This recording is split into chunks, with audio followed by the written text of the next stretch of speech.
Assalamualaikum warahmatullahi wabarakatuh. Perkenalkan, saya Suryanti Nuril Aini. Kami dari kelompok 3 ingin membahas tentang kompilasi dan tabulasi data. Yang pertama ada indikator surveillance. Pengertian dari indikator, menurut Kemenkes 2013, indikator adalah suatu yang dapat memberikan petunjuk tentang suatu keadaan, baik pada individu maupun masyarakat, khususnya yang berkaitan dengan surveillance gizi.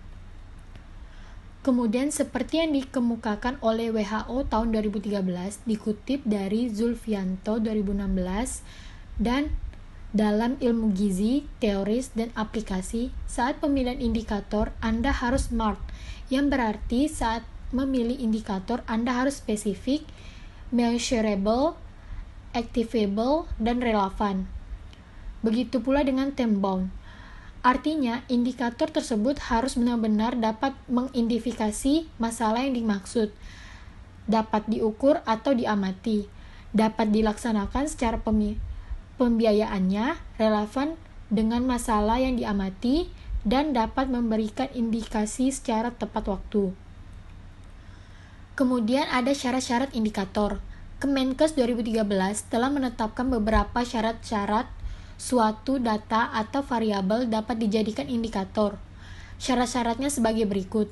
Yang pertama, mudah diukur baik secara kualitatif maupun kualitas. Yang kedua, menggambarkan masalah dengan jelas. Yang ketiga, akurat dan relevan dengan masalah yang ingin diukur. Yang keempat, bersifat sensitif sehingga dapat memberikan indikasi terjadinya perubahan setiap saat. Yang kelima, tepat waktu sesuai dengan tujuan pengamatan. Kemudian ada pengelompokan indikator. Menurut Mock dan Mason tahun 2000, dikutip dari Soham, Watson, dan Dolan tahun 2001, indikator dapat menjadi 3 kategori, yaitu hasil, proses, dan konteks. Kemudian menurut Kemenkes tahun 2014, indikator surveillance dikelompokkan menjadi 4 kategori, yaitu input, proses, output, dan outcome. Berikut ini adalah contoh data sebagai indikator input, proses, output, dan outcome, yaitu pertama, indikator input. Berikut ini adalah beberapa contoh dari indikator input yang akan menjadi input untuk pengelolaan program. Yang pertama ada jumlah tenaga gizi di puskesmas. Yang kedua, jumlah dan jenis formulir pencatatan dan pelaporan. Yang ketiga, jumlah timbangan berat badan dan alat ukur tinggi badan, pita lingkar lengan atas, dan kemudian ada buku KIA atau KMS yang ada. Yang keempat, ada jumlah dana yang tersedia untuk pelaksanaan program. Lalu yang kelima, jumlah distribusi dan persediaan vitamin A, tablet pendambah darah, MPASI balita dan ibu hamil. Kemudian ada taburia. Kemudian ada indikator proses. Berikut ini adalah beberapa contoh indikator proses untuk pelaksanaan program. Yang pertama ada frekuensi kegiatan pelatihan, yang kedua frekuensi kegiatan analisis data, pelaporan, dan diseminasi informasi. Yang ketiga ada frekuensi kegiatan pemantauan garam beriodium. Yang keempat frekuensi kegiatan pemantauan pertumbuhan anak balita di dalam posyandu. Yang kelima frekuensi kegiatan edukasi gizi. Yang keenam, frekuensi kegiatan konseling ASI dan MPASI. Yang ketujuh, frekuensi kegiatan distribusi vitamin A. Yang kedelapan, frekuensi kegiatan distribusi tablet penambah darah dan lain-lain. Kemudian ada indikator output. Berikut ini adalah beberapa indikator output dari pelaksanaan kegiatan, yaitu adanya yang pertama, cakupan distribusi kapsul vitamin A, cakupan distribusi tablet penambah darah. Kemudian yang kedua, persentase D per S, K per S, N per D, dan BGM per D, kemudian 2T. Kemudian yang ketiga ada cakupan pemberian MPASI. Keempat ada jumlah puskesmas yang memiliki konselor ASI. Yang kelima, jumlah kader posyandu yang telah dilatih. Kemudian di sini ada indikator outcome. Di bawah ini adalah beberapa indikator outcome yang dalam jangka panjang dapat dilihat sebagai berikut. Pertama ada prevalensi gizi kurang, kedua ada prevalensi balita pendek, ketiga prevalensi balita kurus, keempat prevalensi anemia pada ibu hamil, kelima prevalensi kekurangan vitamin A. Perkenalkan, nama saya Putri Laila Anggreyani. Di sini saya akan menjelaskan unit atau tingkatan indikator. Pertama yaitu tingkat individu. Yang bagian isinya yaitu panjang bayi lahir, balita yang tidak naik berat badannya 2 kali berurut-urut, balita dengan indeks BB/TB, kadar hemoglobin ibu hamil, lingkar lengan atas wanita subur, tingkat pemenuhan kebutuhan energi dan zat gizi perorangan. Yang kedua, tingkat masyarakat. Itu ada tingkat partisipasi masyarakat yang tercermin dari persentase D/S, prevalensi masalah gizi pada balita, prevalensi anemia pada ibu hamil, presentasi rumah tangga rawan pangan, perubahan pola konsumsi masyarakat, kejadian wabah penyakit infeksi, cakupan rumah tangga menggunakan garam beriodium. Nah, yang selanjutnya ada karakteristik indikator. Di situ ada karakteristik dasar. Ada 3, yaitu pertama validitas, kedua reliabilitas, ketiga sensitivitas dan spesifisitas.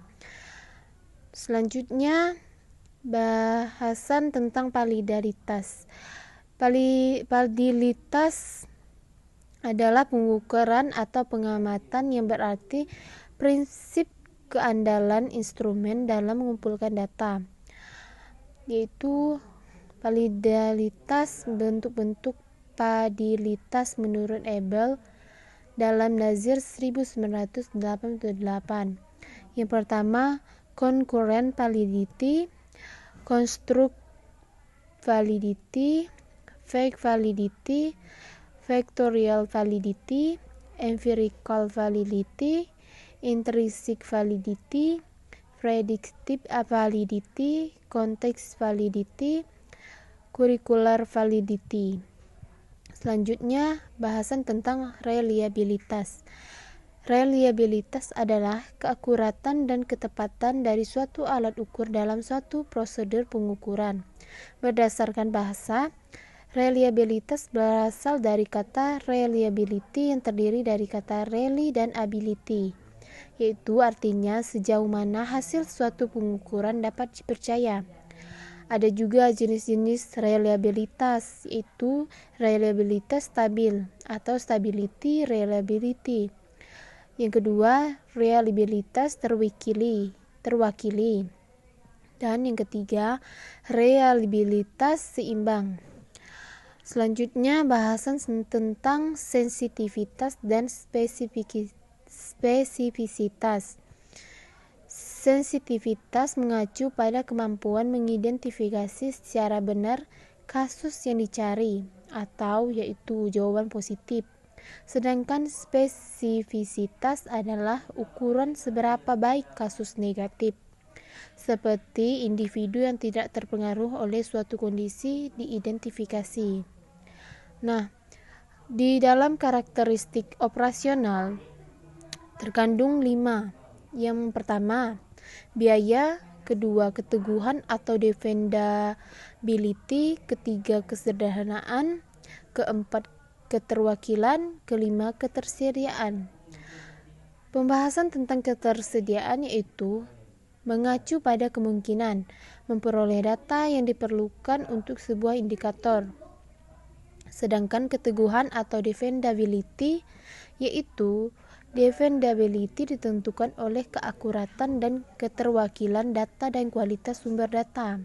Sedangkan kesederhanaan yaitu kesederhanaan indikator adalah faktor penting lain yang perlu dipertimbangkan untuk pengumpulan data.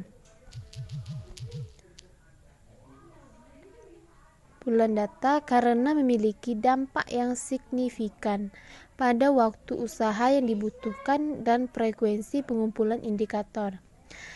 Dan selanjutnya, keterwakilan. Keterwakilan menggambarkan seberapa baik indikator mencerminkan populasi dan fenomena yang akan dinilai.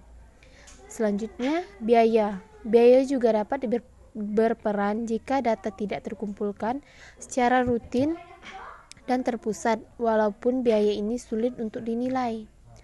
Sekian dari saya, terima kasih.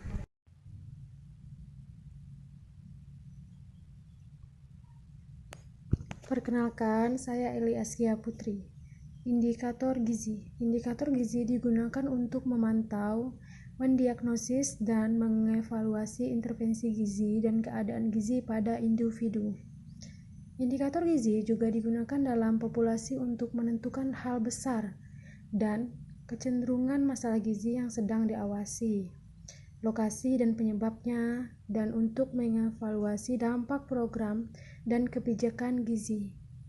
Sehubungan dengan hal tersebut, menurut WHO 2013 secara umum, terdapat dua jenis indikator gizi dalam menilai dan menganalisa situasi, yaitu yang pertama ada indikator status gizi untuk menanggulangi atau mengendalikan keadaan kurang gizi, maka Anda akan sangat tergantung pada informasi mengenai status gizi penduduk.